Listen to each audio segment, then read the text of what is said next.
মোহাম্মদপুর ধানমন্ডি ২৭ থেকে আদাবর আর আসাদগেইট থেকে বেড়িবাঁধ প্রায় ১৩ কিলোমিটারের এই এলাকায় অন্তত ১০ লাখ মানুষের বাস।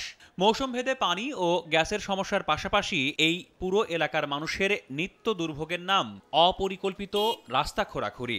উদাহরণ হিসাবে তাজমহল রোডের এই রাস্তাটিকেই ধরা যাক। শীত পেরিয়ে আসছে বৃষ্টি বাদলের দিন, কিন্তু তারপরও শেষ হয়নি সংস্কার কাজ।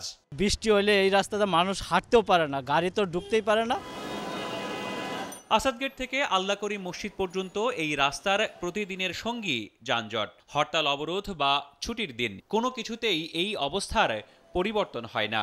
কারণ বিভিন্ন সার্ভিসের বাসগুলো সড়ককেই বানিয়ে ফেলেছে অঘোষিত বাস ডিপো। পুরো রাস্তাটা ব্লক করে রাখে, যার কারণে এইখানকার জনগণের একটা মারাত্মক সমস্যা, বিশেষ করে স্কুলের সময়, অফিসের সময়।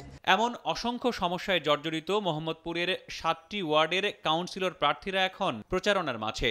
তারা আশ্বাস দিচ্ছেন নাগরিক দুর্ভোগগুলো দ্রুতই নিরসন করার। প্রবলেম কিছু আছে, যেটা জলাবদ্ধতাটাও আমরা আগে কাটিয়ে উঠেছি, বাট তারপরেও দেখা যাচ্ছে যে কোনো জায়গায় আসছে এখনো। এখন যে নতুন নতুন বসবাসের জায়গা হচ্ছে, সেখানে ভৌত অবকাঠামো, রাস্তাঘাট, সোয়ারেজ লাইন, স্ট্রিট বাতি, সেগুলো তৈরি করা, সেগুলোকে নির্মাণ করাই এখন আমাদের মূল সমস্যা। এছাড়া মোহাম্মদপুরের বর্ধিত অংশ বসিলা এলাকার নাজুক নাগরিক সুবিধা বাড়াতে কাজ করার ওয়াদাও করছেন তারা।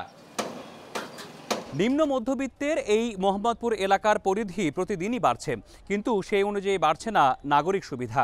মোহাম্মদপুরের ৭টি ওয়ার্ডের বাসিন্দাদের আশা, নির্বাচনের পর একজন নির্বাচিত মেয়র অথবা কাউন্সিলর প্রার্থীরা তাদের নাগরিক সমস্যাগুলো সমাধানে আন্তরিকভাবে পদক্ষেপ নেবেন।